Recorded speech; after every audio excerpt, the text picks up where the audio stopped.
Scene: Sheldon and Leonard's apartment.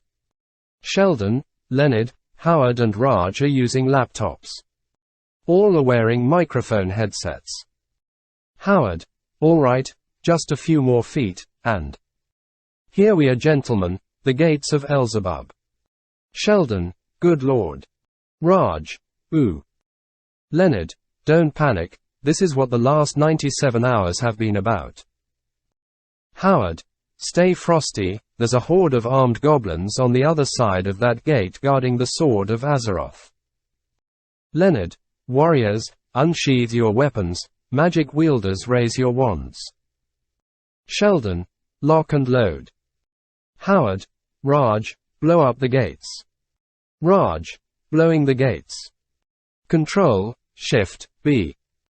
Oh, my god, so many goblins. Howard: don't just stand there, slash and move, slash and move. Leonard: stay in formation. Howard: Leonard, you've got one on your tail. Leonard: that's alright, my tail's prehensile, I'll swat him off. Raj: I've got him, Leonard. Tonight I spice my meat with goblin blood. Leonard: Raj, no, it's a trap, they're flanking us. Raj: ooh, he's got me. Howard: Sheldon, he's got Raj, use your sleeth spell. Sheldon: Sheldon, I've got the sword of Azeroth. Leonard: forget the sword, Sheldon, help Raj. Sheldon: there is no more Sheldon, I am the swordmaster. Howard: Leonard, look out. Leonard: damn it, man, we're dying here. Sheldon: goodbye, peasants. Leonard: the bastard teleported. Raj: he's selling the sword of Azeroth on eBay. Leonard: you betrayed us for money, who are you? Sheldon: I'm a rogue night elf, don't you people read character descriptions? Wait, somebody just clicked, buy it now. Howard: I am the swordmaster. Credits sequence. Scene: the same. Sheldon: woo, I'm all sweaty, anybody want to log on to Second Life and go swimming, I just built a virtual pool. Leonard: no, I can't look at you or your avatar right now. Sound of female laughter from out in the hall. Howard: sounds like your neighbor's home. Leonard: excuse me. Sheldon: don't forget the mail you took accidentally on purpose so you'd have an excuse to talk to her. Leonard: oh, right. Howard: stealing snail mail, very old school, I like it. Leonard, exiting to hallway, Penny, the mailman did it again. He looks up to see Penny kissing a hunky man. Oh. Sorry. Penny: no. Hi Leonard, this is Doug, this is my neighbor Leonard. Doug: what's up bro? Leonard: not much. Bro. Penny: Is everything okay? Leonard: yeah, I got your mail again, here.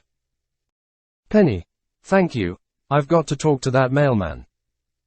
Leonard: oh no, that's probably not such a good idea. Civil servants have a documented propensity to, snap. Penny: okay, well, thank you, again. Leonard: no problem. Bye. Oh, and, bye, bro. Returns to apartment. Sheldon: Penny for your thoughts. Raj: what's the matter? Leonard: no, I'm fine. Penny's fine, the guy she's kissing is really fine and... Howard: kissing, what kind of kissing? Cheeks. Lips. Chaste. French. Leonard: what is wrong with you? Howard: I'm a romantic.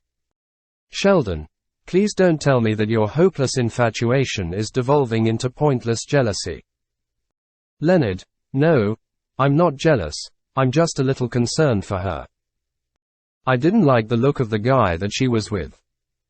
Howard: because he looked better than you. Leonard: yeah. He was kinda dreamy. Sheldon: well, at least now you can retrieve the black box from the twisted smoldering wreckage that was once your fantasy of dating her, and analyze the data so that you don't crash into Geek Mountain again. Howard: I disagree. Love is not a sprint, it's a marathon. A relentless pursuit that only ends when she falls into your arms.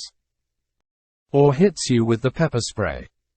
Leonard: well, I'm done with Penny. I'm going to be more realistic and go after someone my own speed.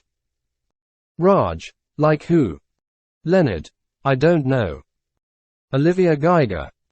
Sheldon: the dietitian at the cafeteria with the limp and the lazy eye. Leonard: yeah. Sheldon: well, I don't think you have a shot there.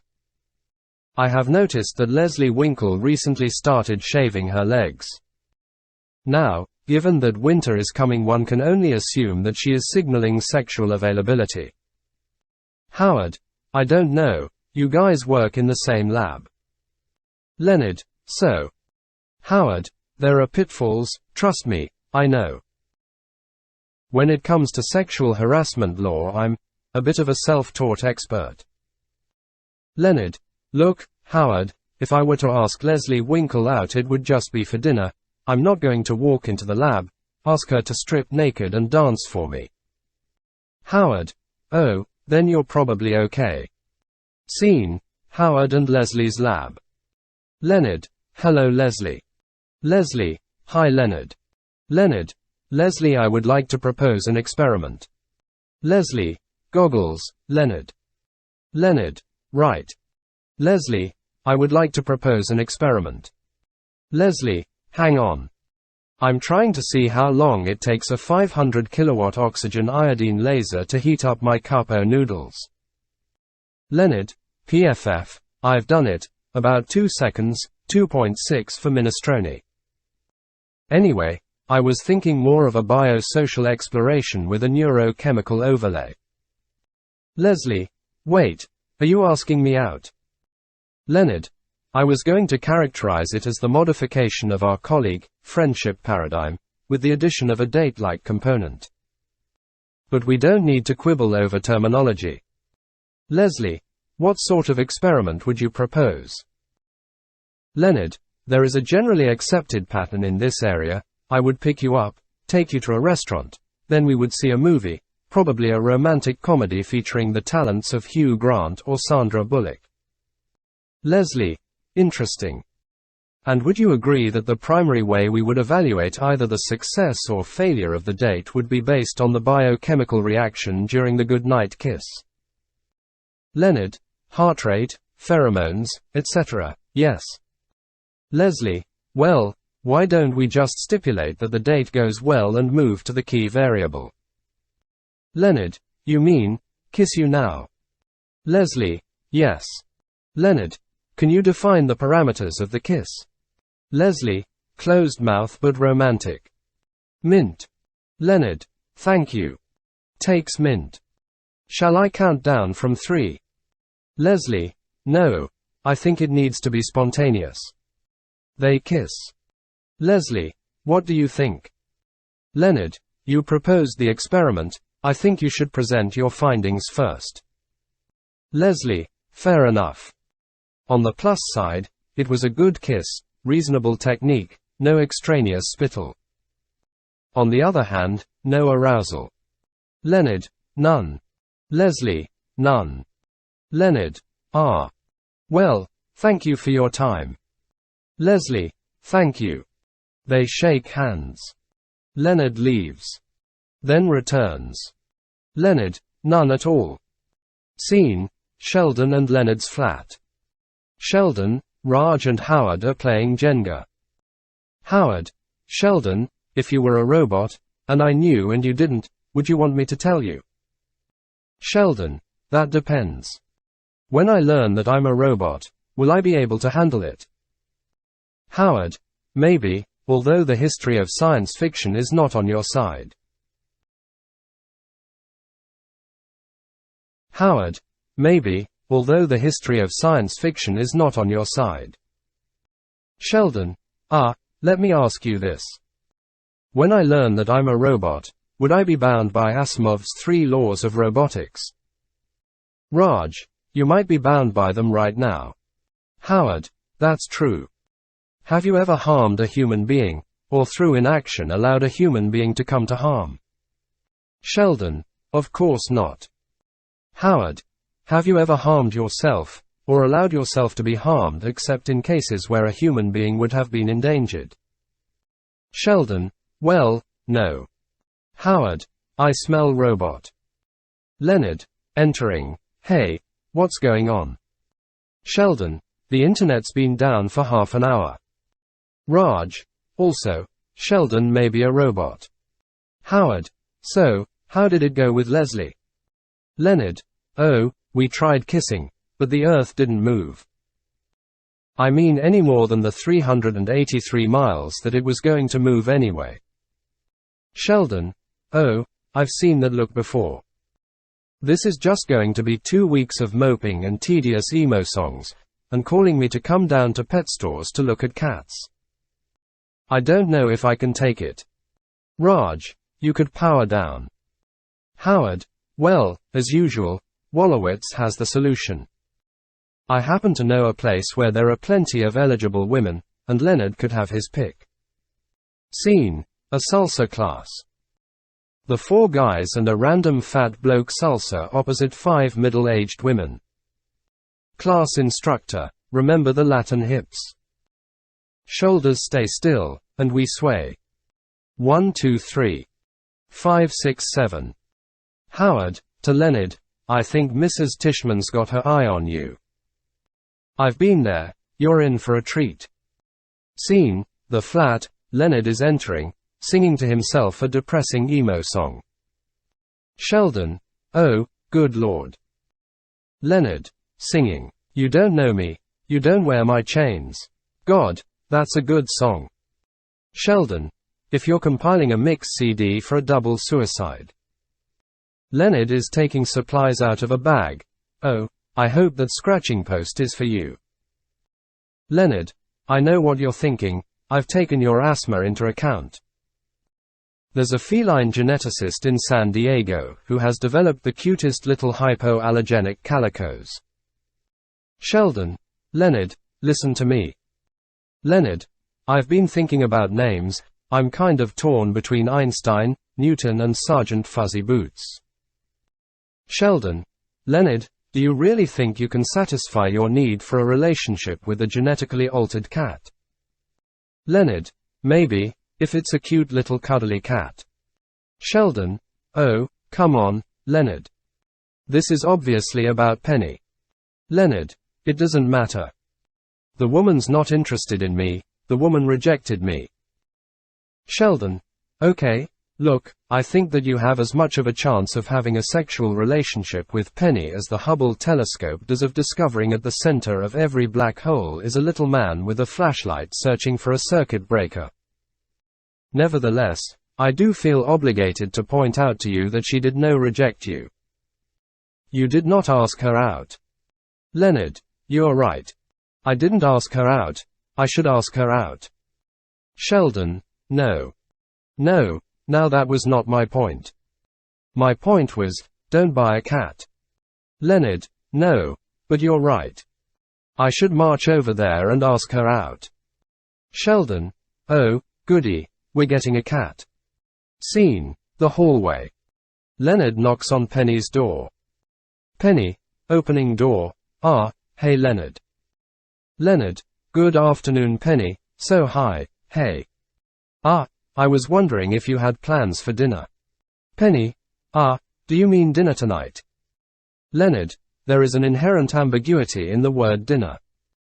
Technically it refers to the largest meal of the day whenever it is consumed, so, to clarify here, by dinner I mean supper. Penny, supper. Leonard, or dinner. I was thinking 6:30, if you can go, or a different time. Penny, 6:30's great. Leonard, really? Great.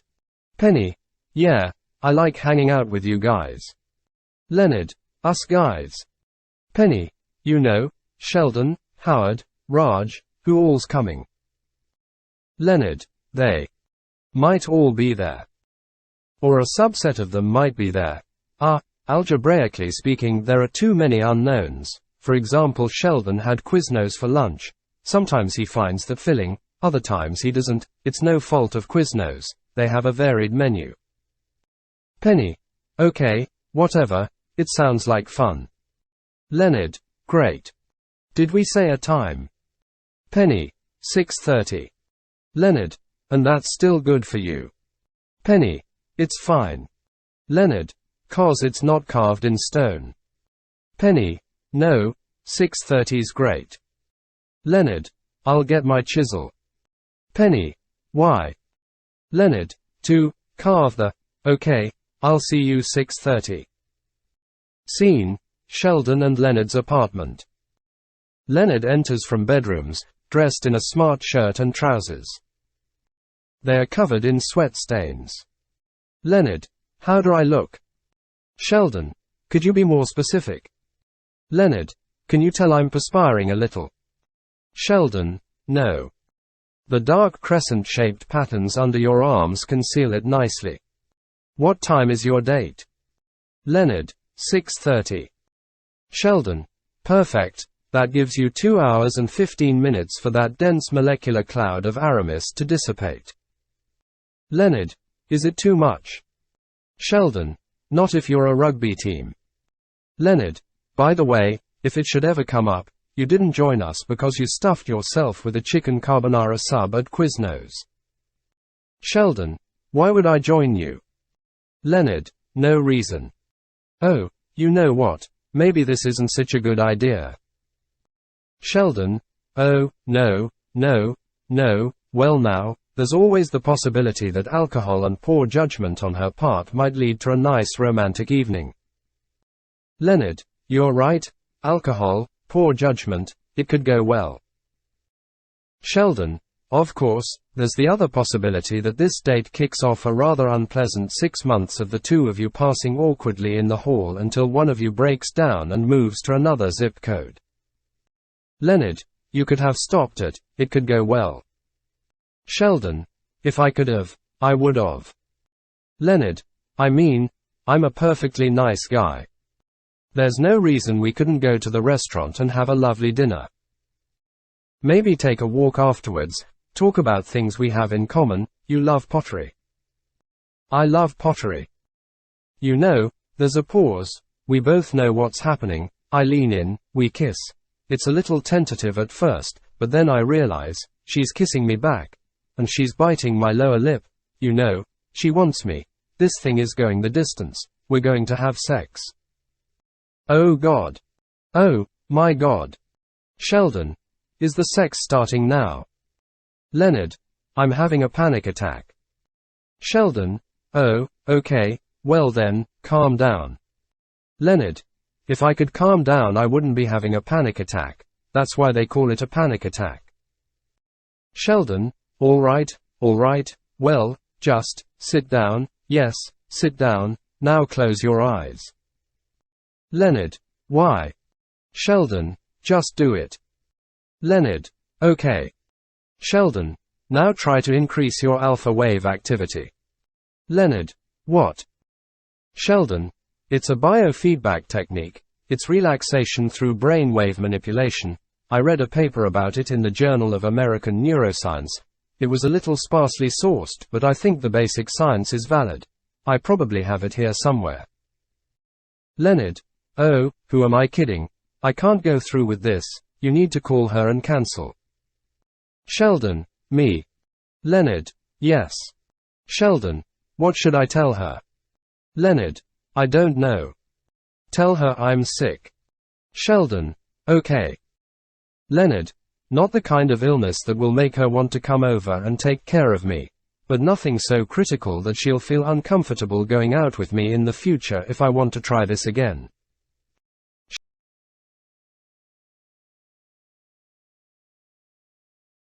Sheldon. Got it. Sir, I'm assuming nothing venereal. I'll just tell her that you had a routine colonoscopy and haven't quite bounced back. Leonard. Give me the phone. Sheldon. But I thought you wanted to cancel. Leonard. I can't because if I don't show up she'll still be expecting you. Sheldon, why would she be expecting me? Leonard, stop asking me all these questions, I need to take another shower. Scene, a restaurant. Penny, so are the rest of the guys meeting us here? Leonard, oh, yeah, no. Turns out that Raj and Howard had to work, and Sheldon had a colonoscopy and he hasn't quite bounced back yet. Penny, ooh, my uncle just had a colonoscopy. Leonard, you're kidding? Well, then, that's something we have in common. Penny, how? Leonard, we both have people in our lives who want to nip intestinal polyps in the bud. Penny, so, what's new in the world of physics? Leonard, nothing. Penny, really, nothing. Leonard, well, with the exception of string theory, not much has happened since the 1930s, and you can't prove string theory. At best you can say, hey, look, my idea has an internal logical consistency. Penny, ah. Well, I'm sure things will pick up. Leonard, what's new at the Cheesecake Factory? Penny, oh, not much. We do have a chocolate key lime that's moving pretty well. Leonard, good. Good. And what about your, hallway friend? Penny, Doug. Oh, yeah, I dunno, I mean, he's nice and funny, but. Waitress, can I get you started with some drinks? Leonard, no, waves her away. You were saying, but. Penny, I'd like a drink. Leonard, just say the but thing about Doug and then I'll get her back. Penny, okay, well, you know, it's just me. I'm still getting over this breakup with Kurt, and this thing with Doug would be just rebound sex. Leonard, ugh, don't get me started on rebound sex. Penny, it's my pattern. I break up, then I find some cute guy, and then it's just 36 meaningless of, well, you know. Leonard, I'm not sure that I do. Is that one 36-hour experience? Or is it 36 hours spread out over, say, one glorious summer?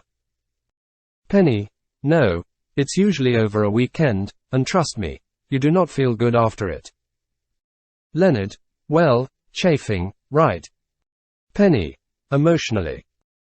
Leonard, of course, yeah, emotional chafing. Hey, do you want to see something cool? Penny nods. I can make this olive go into this glass without touching it. Penny, how? Leonard, physics. He places the glass over the olive and spins it until the olive gets caught up on the side. Penny, wow, centrifugal force. Leonard, actually, it's centripetal force, which is an inward force generated by the glass acting on the olive. The olive drops. Excuse me. Leonard disappears under table. Now, if you were riding on the olive, you'd be in a non-inertial reference frame, and he bangs his head on the underside of the table. Penny, are you okay? Leonard, yeah, I'm okay. Did you spill ketchup? Penny, no. Leonard, I'm not okay. Scene, the stairwell of the apartment building. Penny, are you sure you don't want to go to the emergency room? Leonard, no, I'm okay, it stopped bleeding. Penny, I know, but you did throw up. Isn't that a sign of a concussion? Leonard, yes, but I get car sick too, so. Penny, okay. Leonard, sorry about your car, by the way. Penny, oh, no, it's fine, you got most of it out the window. Leonard, the poor guy on the bike. I had a nice time. Penny, yeah, me too. Good night. Leonard turns across hallway. Leonard, yeah. Penny, was this supposed to be a date? Leonard, no, of course not. This was just you and me hanging out with a bunch of guys who didn't show up, because of work and a colonoscopy. Penny, okay, I was just checking. Leonard, when I take a girl out on a date, and I do, she knows she's been dated. Capital D. Bold face, underline, like dated. I think I might have a little concussion. I'm going to go lay down for a while, good night. Scene: the apartment, Leonard enters. Sheldon: so, how was your date? Leonard: awesome. Sheldon: score 1 for liquor and poor judgment.